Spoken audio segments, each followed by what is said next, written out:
The black mail-order bride never came, so the weathered cowboy spurred his horse through howling mountain winds, following wagon tracks that led to splintered wood and frozen bodies scattered across Devil's Canyon.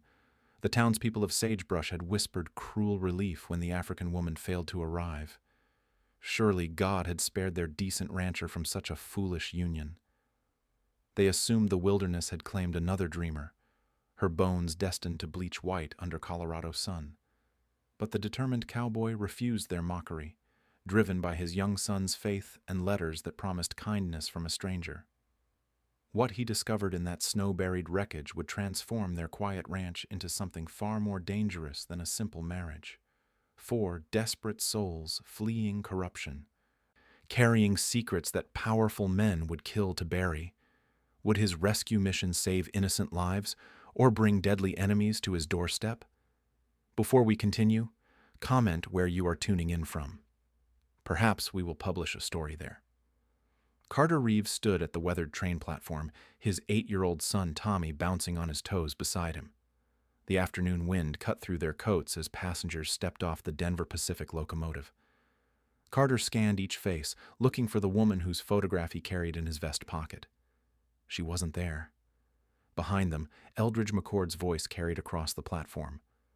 The town elder spoke loud enough for everyone to hear. His words dripped with satisfaction. "Told you that arrangement wouldn't work out, Carter. Sometimes the Lord protects us from our own poor judgment." Several townspeople nodded in agreement. Mrs. Patterson clutched her shawl tighter. Her disapproving glare said everything about what she thought of Carter's choice in a mail-order bride.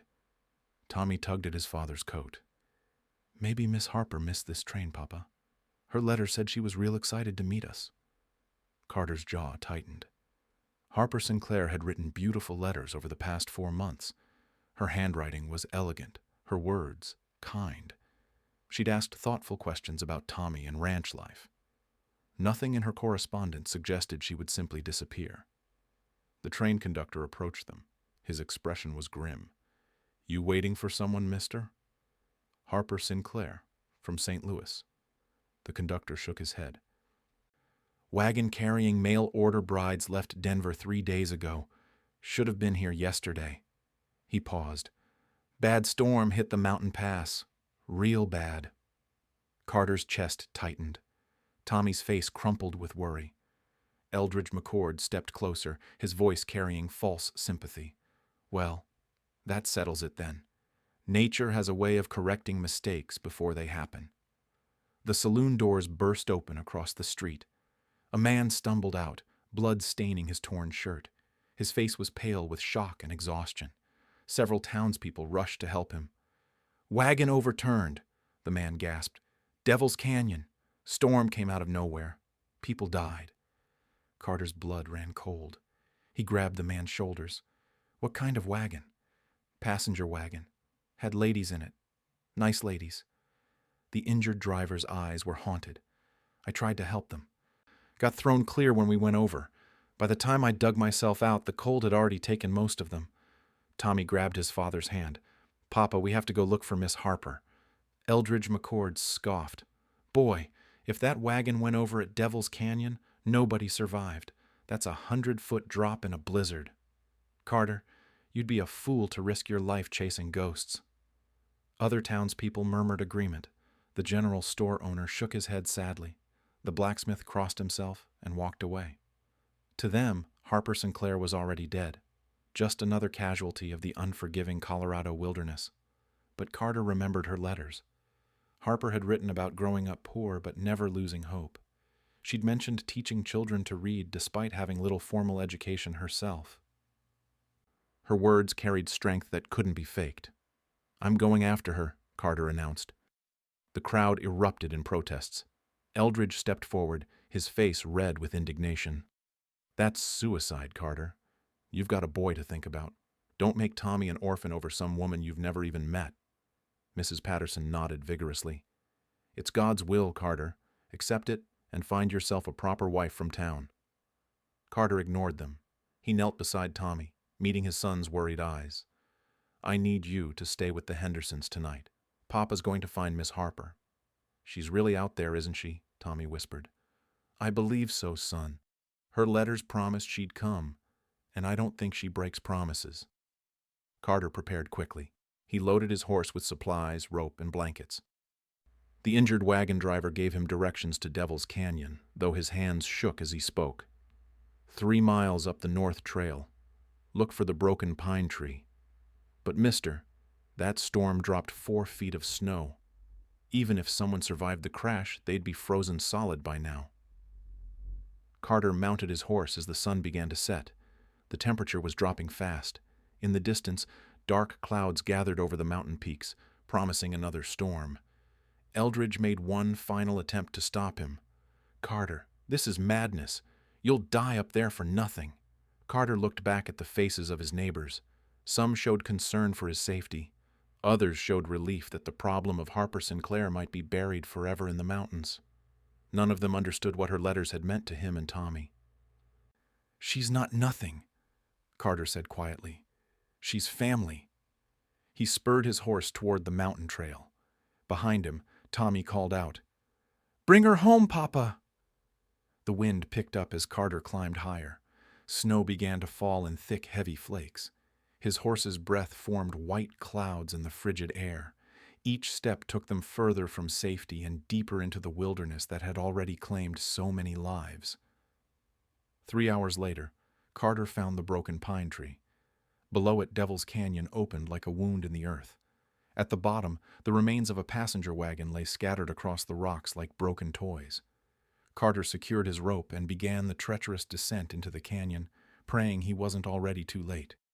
Carter's boots crunched through the snow as he searched the wreckage at the bottom of Devil's Canyon.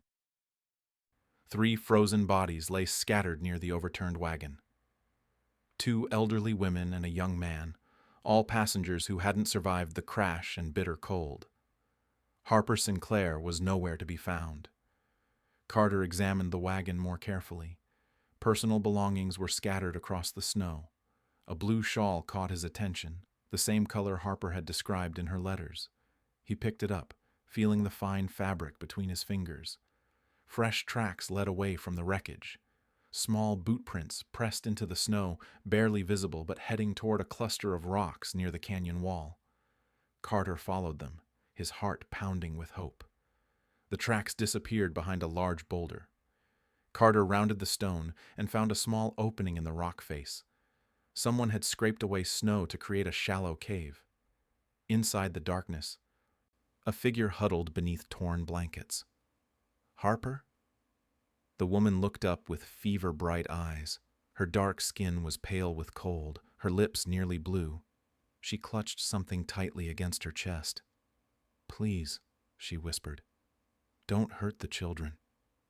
Carter knelt beside her, confusion washing over him. "Children?" Harper's eyes rolled back. She was burning with fever despite the freezing temperatures. Her breathing came in short, painful gasps. "They're safe," she mumbled. "Hidden them well. Can't let them take the children back." Carter gently lifted Harper's shoulders. She was lighter than expected, weakened by days without food or proper shelter. As he moved her, a bundle of papers fell from her grasp. Letters and documents scattered across the cave floor. One paper caught Carter's attention. It was a list of names written in Harper's careful handwriting, 3 children's names with ages beside them. Lucy Morrison, 12 years old. Samuel Creek, 9 years old. Rose Thompson, 5 years old. "Where are the children, Harper?" Her fevered eyes focused on him briefly. "Cave," she whispered. "Smaller cave. Told them to hide until I came back." Carter's mind raced. Harper hadn't come to Colorado alone.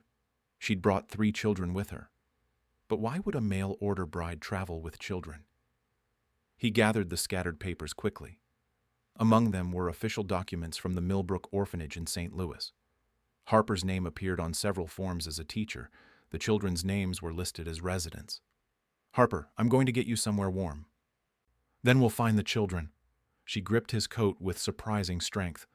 "Promise me, if something happens to me, don't let them go back to that place. Promise me." "I promise." Carter wrapped Harper in his heavy coat and lifted her from the cave. She weighed almost nothing. Her fever made her delirious, but she kept mumbling about keeping the children safe. Finding the second cave took precious time. Carter searched every crevice and opening near the crash site. Snow continued to fall, covering tracks and making visibility worse. Behind a fallen tree, he discovered another small opening in the rocks. This one was better hidden, barely wide enough for a child to squeeze through. "Lucy! Samuel? Rose?" Carter called softly. "My name is Carter. Harper sent me to find you." Silence answered him. Then a small voice spoke from deep within the cave. "How do we know you're not one of the bad men?" "Because Harper is sick and needs help. She told me your names and asked me to keep you safe." A girl emerged first. She was tall for 12, with intelligent eyes that held far too much wariness for her age. Her dark hair was tangled, her dress torn from days of hiding. "I'm Lucy," she said. "Is Miss Harper really sick?" "Yes. She has a fever. I need to get all of you somewhere warm." Two smaller children appeared behind Lucy. The boy looked sturdy despite his ordeal, but the little girl could barely stand. Her lips were blue with cold. "Samuel and Rose," Carter said, remembering their names from Harper's list. "We need to move quickly." Lucy stepped protectively in front of the younger children. "Miss Harper said we should only trust her. She said bad men might come looking for us." Carter knelt to meet Lucy's eyes. "Harper wrote to me for months. She was supposed to marry me and help me raise my son, Tommy. Something went wrong, didn't it? Something that made her bring you three along." Lucy's expression softened slightly. "You're the cowboy from her letters?" "Yes. And right now, Harper needs medicine and warmth. So do all of you." The girl studied Carter's face for a long moment. Whatever she saw there must have convinced her. She nodded and helped Samuel lift little Rose. Carter fashioned a travois from broken wagon wood and rope. He placed Harper on it, then helped the children climb onto his horse. The animal was strong, but carrying 5 people would be difficult. The abandoned mining cabin sat 2 miles up the ridge. Carter had discovered it years ago while hunting. It would provide shelter until Harper recovered enough to travel. As they climbed higher into the mountains, Lucy rode beside Carter. Her maturity impressed him. She spoke like an adult, watching over the younger children with fierce protectiveness. "Miss Harper saved us," Lucy said quietly. "The orphanage director was selling children to work in dangerous places. Miss Harper found out and helped us escape." Carter understood now why Harper had seemed so nervous in her recent letters. She wasn't just seeking a husband. She was running for her life and the lives of 3 innocent children. The mining cabin appeared through the falling snow just as Harper's fever spiked dangerously high. The abandoned mining cabin smelled of dust and old wood, but it blocked the howling wind. Carter laid Harper on the single cot while the 3 children huddled together near the stone fireplace.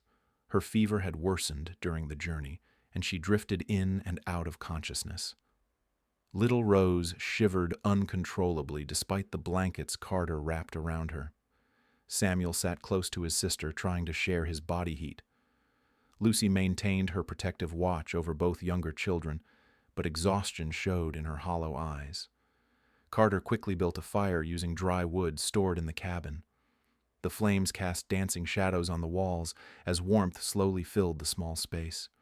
He melted snow in a tin pot, then gently coaxed Harper to drink small sips of water. "Miss Harper?" Rose whispered from across the room. "Is she going to die like Mama did?" Lucy pulled the little girl closer. "Miss Harper is strong. She'll get better." But Carter saw the doubt in Lucy's eyes. Harper's breathing was shallow, her skin burning hot despite the freezing mountain air. He'd seen fever like this before when his wife Sarah had fallen ill. The memory made his chest tighten with fear. Throughout the night, Carter tended to all 4 of his unexpected charges. He shared his supplies equally, making sure the children ate before taking anything for himself. Samuel perked up after some dried meat and hardtack. Rose managed a few spoonfuls of warm broth. Lucy surprised Carter by helping with everything.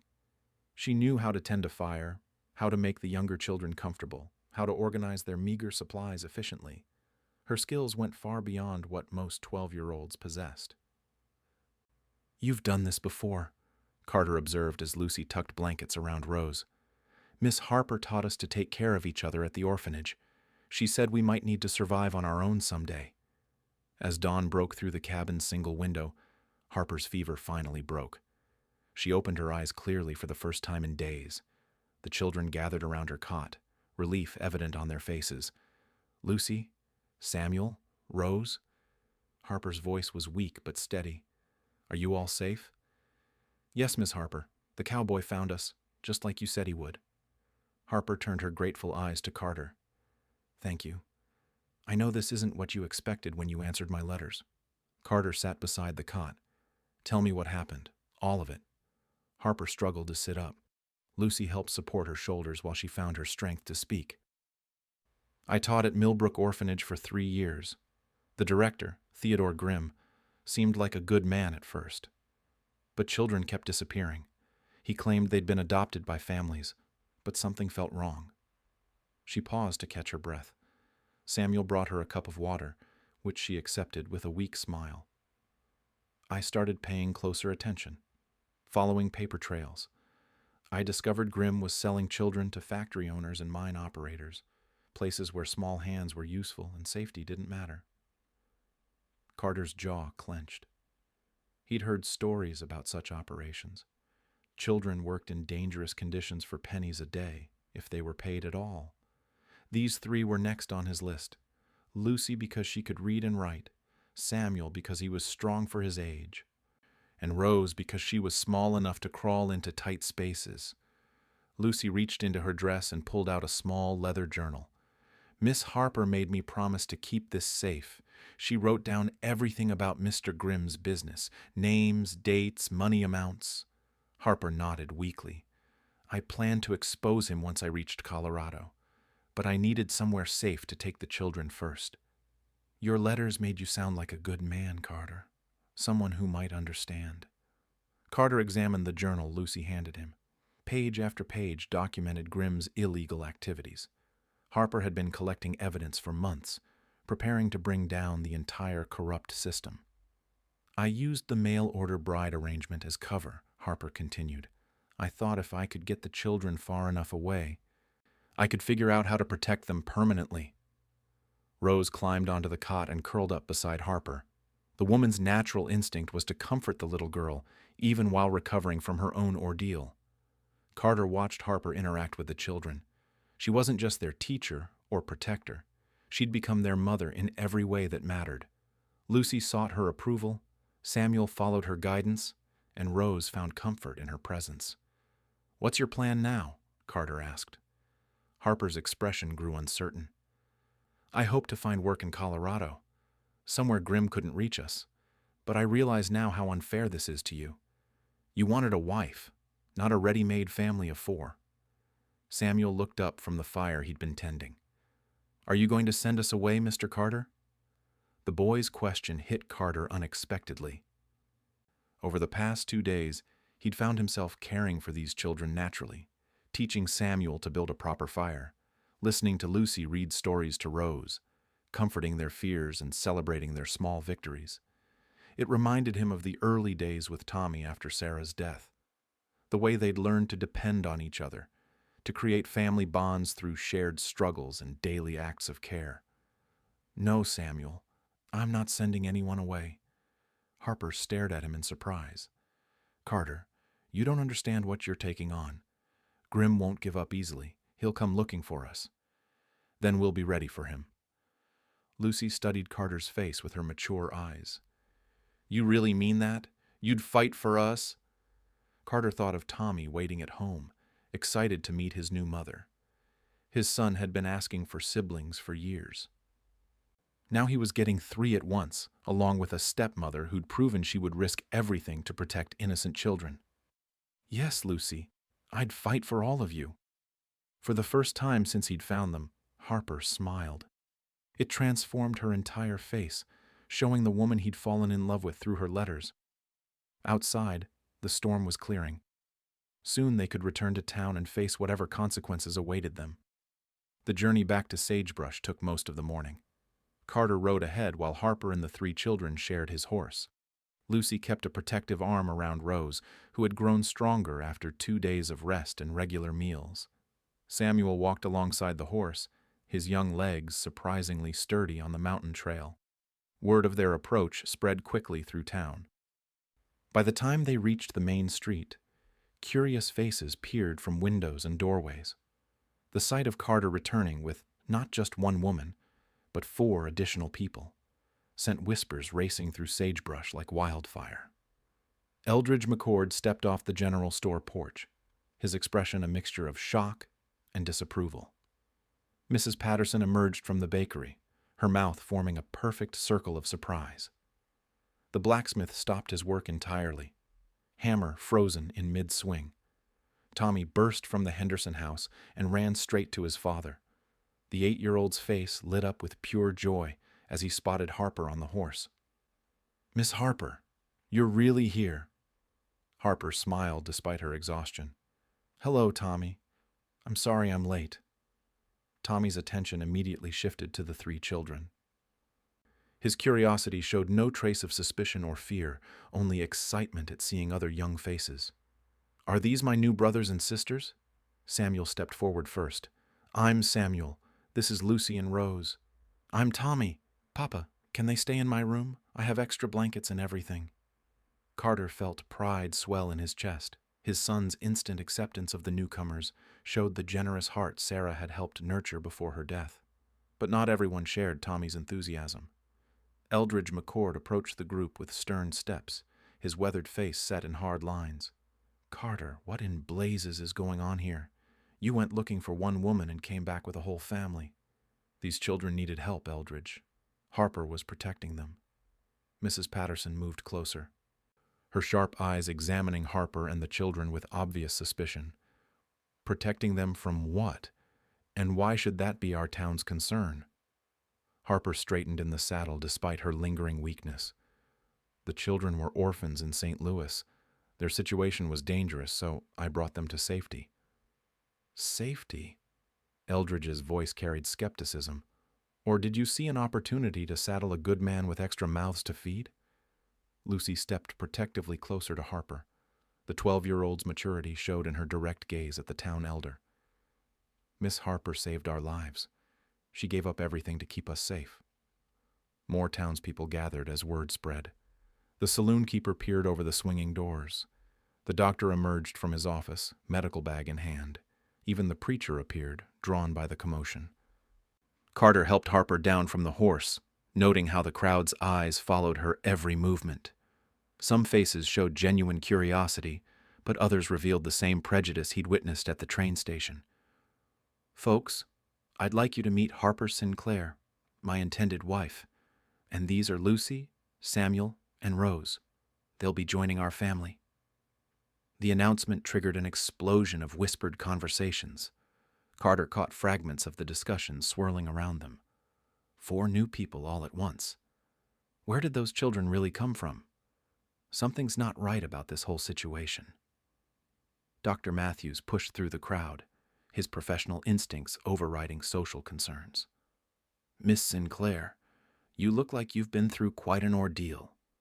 Let me examine you properly." Harper accepted the doctor's offer gratefully.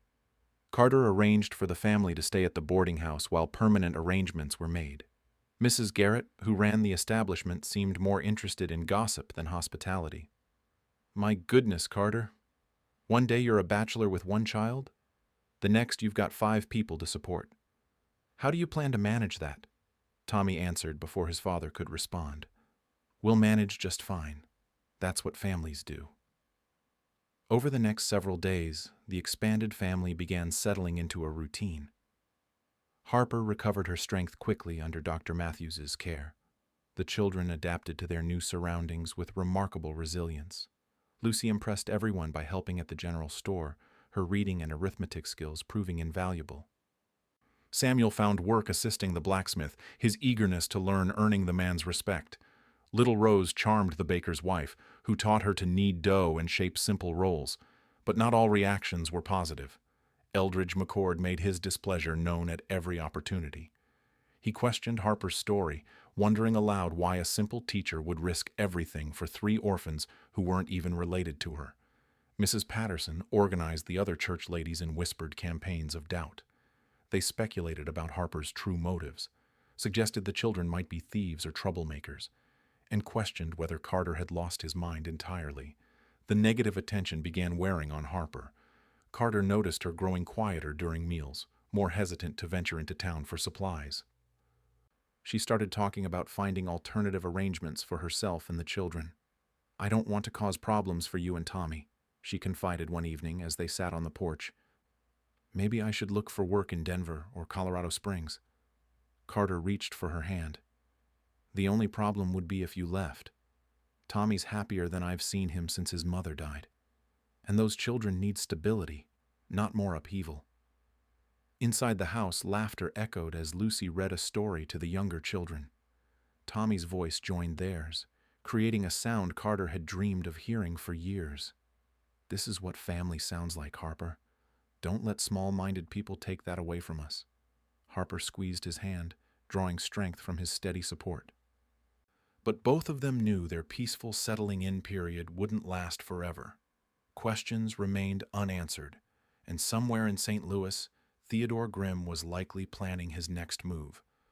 2 weeks of peaceful routine shattered when Deputy Marshal Frank Dobson rode into Sagebrush on a gray morning.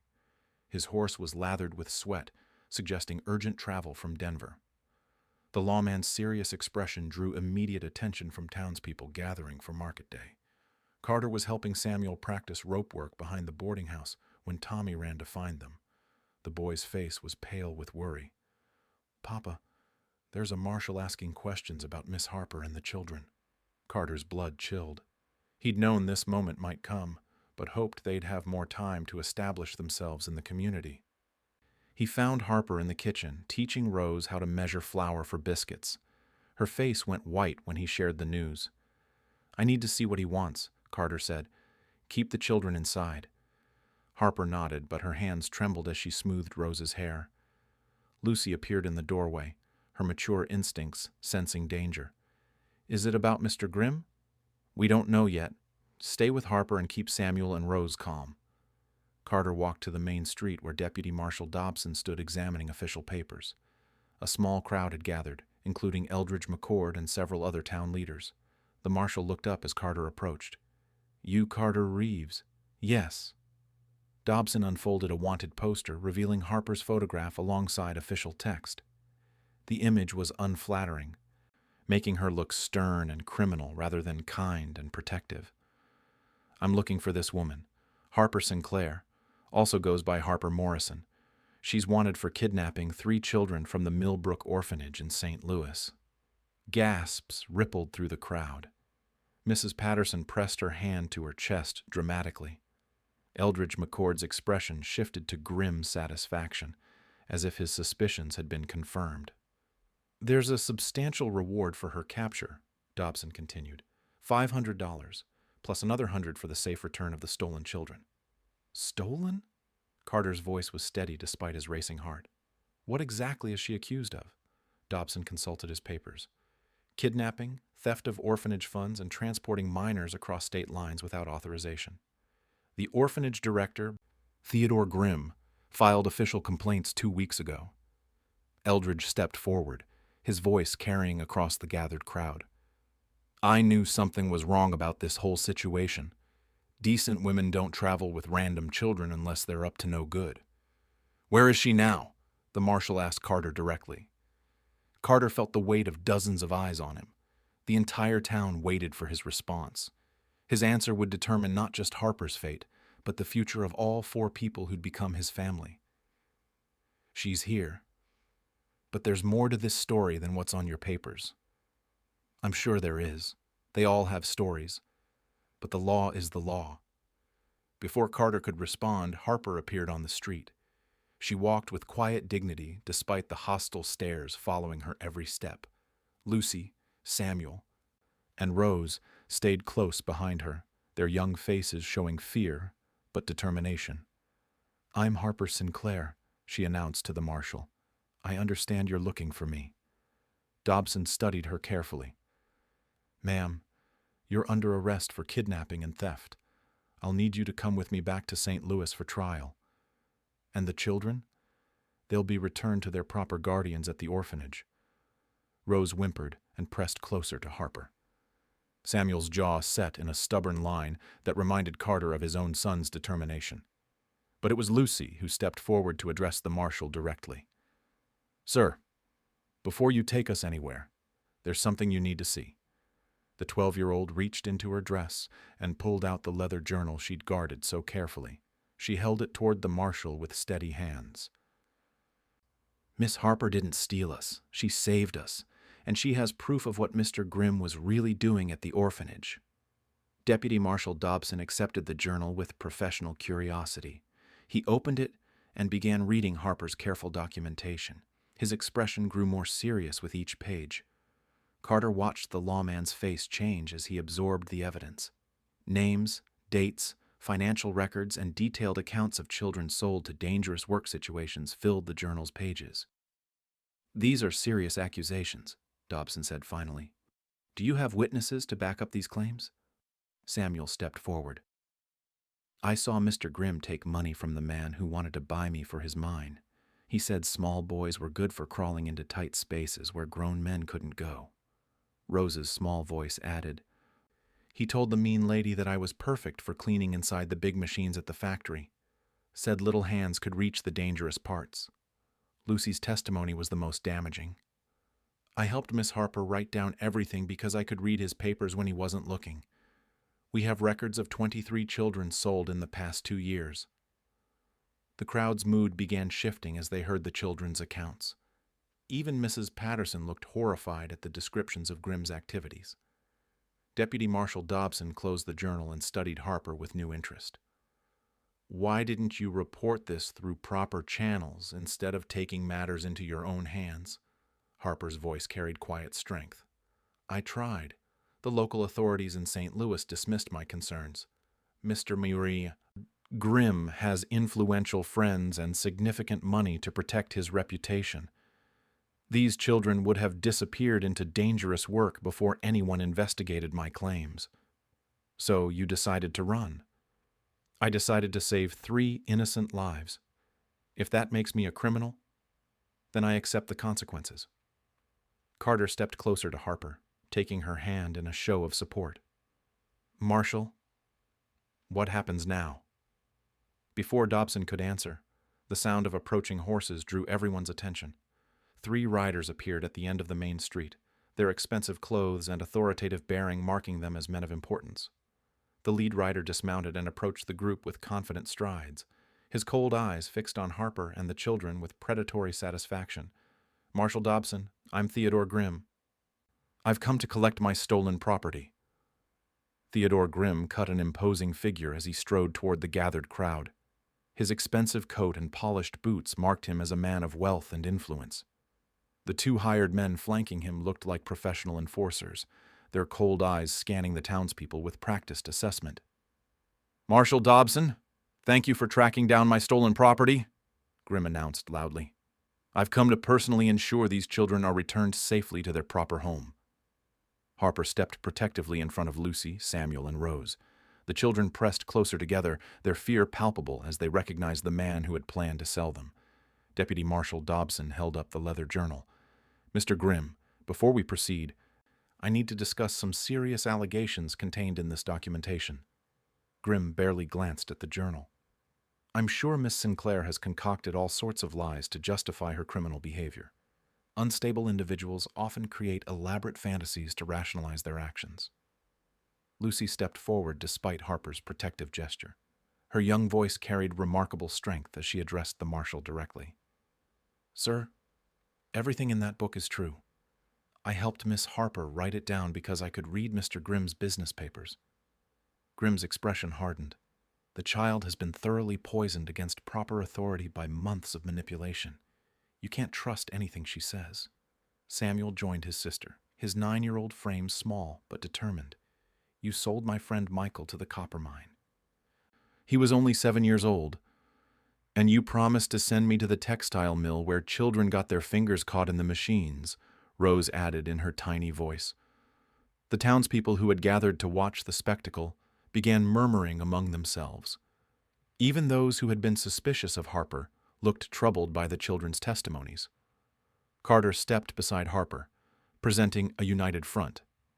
"Marshal, these children are telling the truth. Harper risked everything to protect them from being sold into dangerous labor." Grimm waved dismissively. "Mr. Reeves, I understand you've been deceived by this woman's manipulations. She's clearly taken advantage of your generous nature, but the law is clear about kidnapping." Deputy Marshal Dobson opened the journal again, his expression thoughtful. "Mr. Grimm, this documentation includes specific names, dates, and financial records. These aren't the ravings of an unstable person." Forgeries. Miss Sinclair had access to orphanage files during her employment. She could have created false documents to support her delusions. Tommy suddenly pushed through the crowd, his young voice cutting through the adult tensions. "My papa doesn't lie, and neither does Miss Harper. She's going to be my mama, and they're going to be my brothers and sisters." The 8-year-old's innocent declaration struck the gathered townspeople powerfully. Here was a local child, one they'd watched grow up, defending these newcomers with absolute conviction. Dr. Matthews stepped forward from the crowd. "Marshal, I've examined these children extensively since their arrival. They show signs of long-term malnutrition and psychological trauma consistent with their claims." Mrs. Patterson, who had been among Harper's harshest critics, surprised everyone by speaking up. "I've watched that woman with those children for 2 weeks. The way they trust her, depend on her. That's not how kidnapped children behave with their captor." Grimm's confident facade began showing cracks. "These people have been thoroughly deceived. I demand you arrest Miss Sinclair immediately and return my wards to proper custody." Deputy Marshal Dobson studied the journal more carefully, his professional instincts engaging. "Mr. Grimm, according to these records, you received payment for children placed in work situations. Can you explain these financial transactions? Legitimate adoption fees. Families pay reasonable costs to cover the orphanage's expenses." Lucy spoke up again, her maturity evident in her careful words. "Sir, those weren't families. They were mine owners and factory supervisors who needed small workers for dangerous jobs." "The child has been coached to repeat these lies." Samuel stepped forward boldly. "Then explain this." The 9-year-old rolled up his sleeve, revealing a small scar on his forearm. "You branded us like cattle so the buyers could identify their purchases later." Gasps arose from the townspeople. Even Eldridge McCord looked shocked by the physical evidence of abuse. Deputy Marshal Dobson examined Samuel's scar, then looked at the other children. Lucy and Rose showed similar markings when they revealed them. The marshal's expression grew grim as the evidence mounted. "Mr. Grimm, these brands appear to support the children's testimony about being treated as property rather than wards." Grimm's composure finally cracked. "Those marks are from childhood accidents. These children are notorious for creating injuries to gain sympathy." Harper finally spoke, her voice carrying quiet authority. "Marshal, I have one more piece of evidence."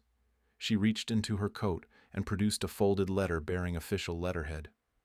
"This is correspondence from a federal investigator who was already examining reports about illegal child labor practices. He was planning to investigate the Millbrook orphanage when I left St. Louis." Deputy Marshal Dobson examined the letter carefully. His expression grew very serious as he read the federal investigator's concerns about organized child trafficking operations. "Mr. Grimm, it appears there's already a federal investigation into these allegations. I think we need to postpone any custody transfers until this matter is properly resolved." Grimm's hired men stepped forward threateningly, but the marshal's hand moved to his weapon. Several townspeople also moved closer, forming a protective circle around Harper and the children. "You're making a serious mistake, Marshal," Grimm threatened. "I have influential friends who won't appreciate this interference." "Then they can take it up with the federal authorities." Carter felt relief wash over him as the immediate threat receded. But Harper's ordeal wasn't over yet. She still faced serious charges that would need to be resolved through proper legal channels. Tommy tugged on his father's coat. "Papa, does this mean Miss Harper and the children can stay?" "For now, son. For now." As Grimm retreated with his hired men, promising legal retaliation, the townspeople began dispersing. But their attitudes toward Harper and the children had fundamentally changed. They were no longer seen as suspicious outsiders, but as a brave woman and 3 innocent children who had survived terrible circumstances. Deputy Marshal Dobson approached Carter privately. "Mr. Reeves, I'll need to send reports to my superiors and the federal investigators. Until this matter is resolved, Miss Sinclair will need to remain in your custody." Carter nodded, understanding the responsibility. "She's not going anywhere, Marshal. None of them are." 6 months later, on a crisp autumn morning, Carter Reeves married Harper Sinclair in the small church at the center of Sagebrush. Tommy served proudly as best man while Lucy stood as maid of honor. Samuel and Rose scattered flower petals down the aisle with infectious joy. The federal investigation had not only cleared Harper of all charges, but resulted in Theodore Grimm's arrest for human trafficking. 23 children were rescued from dangerous work situations and placed in safe homes. The corrupt Millbrook orphanage was permanently closed. Eldridge McCord, who had become one of Harper's strongest supporters after witnessing her courage, performed the wedding ceremony. The same townspeople who had once viewed her with suspicion now filled the church pews, celebrating the union of a family forged through adversity. As Carter and Harper exchanged vows, surrounded by their 4 children, the mail-order bride arrangement that had brought them together seemed like a distant memory. What had started as a practical solution to loneliness had become something far more precious, a family built on love, sacrifice, and the courage to fight for what was right. Harper began teaching at the new schoolhouse that fall, her reputation as an educator spreading throughout the county. Carter's ranch prospered with the help of his expanded family, each child contributing their unique strengths to their shared life. In the evenings, they would gather on the porch while Harper read stories aloud. Tommy, Lucy, Samuel, and Rose would listen with rapt attention, their faces reflecting the security and love they had found in their unlikely family. Harper still corresponded with federal investigators, helping to identify other corrupt institutions and rescue additional children. Her quiet heroism continued, now supported by a community that had learned to look beyond surface differences to recognize true character. The harsh mountain winter that had nearly claimed Harper's life became the foundation story of their family, a tale of survival, courage, and the transformative power of love that refused to give up on those who needed protection most.